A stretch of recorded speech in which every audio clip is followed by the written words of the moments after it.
Stand by for a start.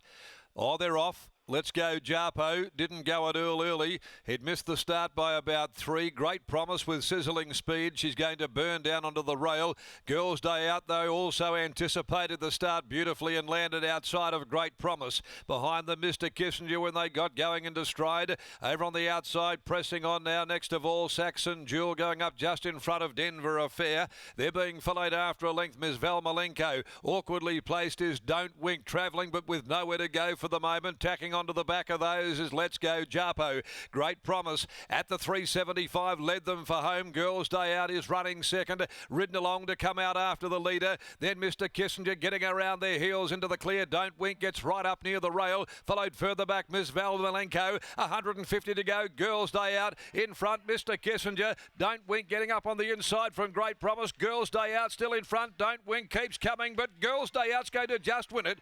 Girls Day Out scored on resuming.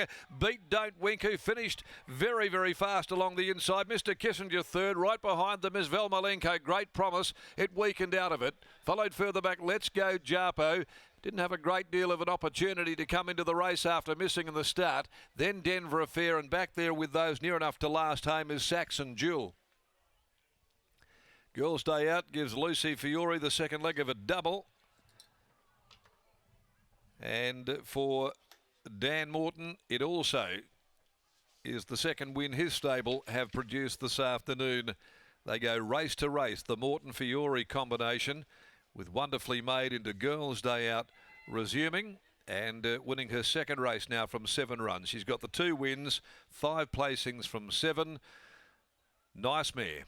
And she does it from Don't Wink, who has got back on the fence, awkwardly placed as they turned for home, needed that rails run, got the rails run for Romilly, and she kept on coming. She found the 1,000 just a little short for her this afternoon, and third going the way of 3, Mr. Kissinger, who tracked up well around their heels at the top of the straight and held its own. Back there, fourth, a fading fourth, Great Promise, just in front of number 4, Miss Val Malenko.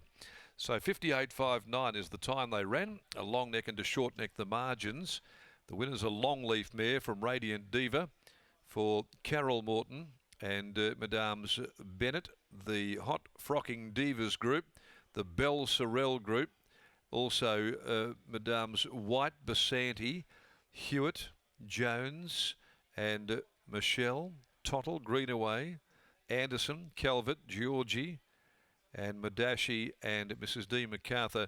And then you can throw the Best of Luck group in there as well as the Key Kami group. There's a stack of owners involved in Girls Day Out, and good luck to them to see their colours carry to victory this afternoon. The hot pink colours of Girls Day Out saluting. Over Don't Wink by Start Turn from Mr. Islecki, Karen Kersley, Lactar Romilly. Mr. Kissinger's a trapeze artist, 3-year-old from Kiss the Breeze, Simon Miller, Clint Johnston Porter. Next event will be the running of the Morley Growers Market Handicap over 1409. Autumn Gem is the scratching, and post times 3:34. Lockie's joining us down here. I thought the crowd might have been a bit more than usual on a Wednesday, and it's easy to see why now, because there's 1 gazillion owners involved in this particular mare Girls Day Out. Lock? Exactly right, Darren, and they're having an absolute ball as winning trainer Dan Morton joins me once again. Darren was just touching on the fact that the girls roared this mare home, and they look like they're going to have a great afternoon now. Yeah, I'd say the champagne might be popping in a minute, but no, nice win. She's a strong filly, and yeah, hopefully in for a good prep. Talk us through last preparation. She was the beaten favourite on a number of occasions. How frustrating was that? Oh, you never love getting beaten. It was sort of a matter of time, we thought, before she would break through, though. Actually, credit to my team. I've been away for a little bit, and they've done a good job, and they had to make a few gear changes to get her right. So, yeah, she's wearing a crossover and a tongue-tied today, and it seems to have done the job. Talk us through those gear changes, or give us a little bit of insight. Why did the team suggest to make that move? Oh, she was just sort of struggling, probably flipping a soft pallet, we think, and yeah, we just sort of couldn't get it right there for a while, at least while I was at the helm, so they got it right while I was away, so that was handy. Do you feel like the way the race played out suited a horse like her with the gear changes in mind? They looked like they just rolled along at an even tempo, and Lucy was able to make sure that she was able to build into the race at the right time. Yeah, that was it. I think that's important. You know, we were buoyed by the trial the other day. Lucy rode her then and just sort of let her roll a bit, and it seemed to work for her. So that was similar instructions then. Looking forward to Saturday afternoon. I'm really excited by a horse called Too Darn Stormy. He's first up in the last of the day. Willie Parker board. How's he tracking ahead of the first up assignment? Really good.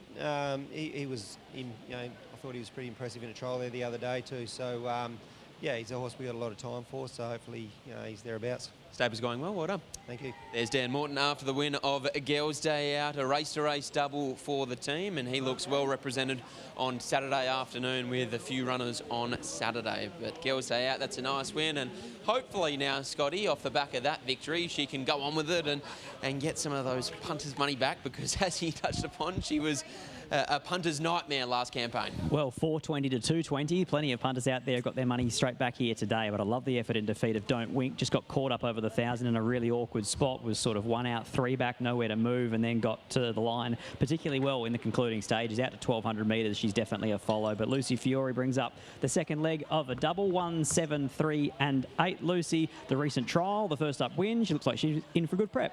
Yeah, she was. The only thing that was a bit tricky is she likes to roll along, do her own thing, and thankfully Brownie set a good enough tempo. I didn't have to take him on. She did begin well, but she just feels like she'd be better off doing her own thing. Is she more than just a short course horse?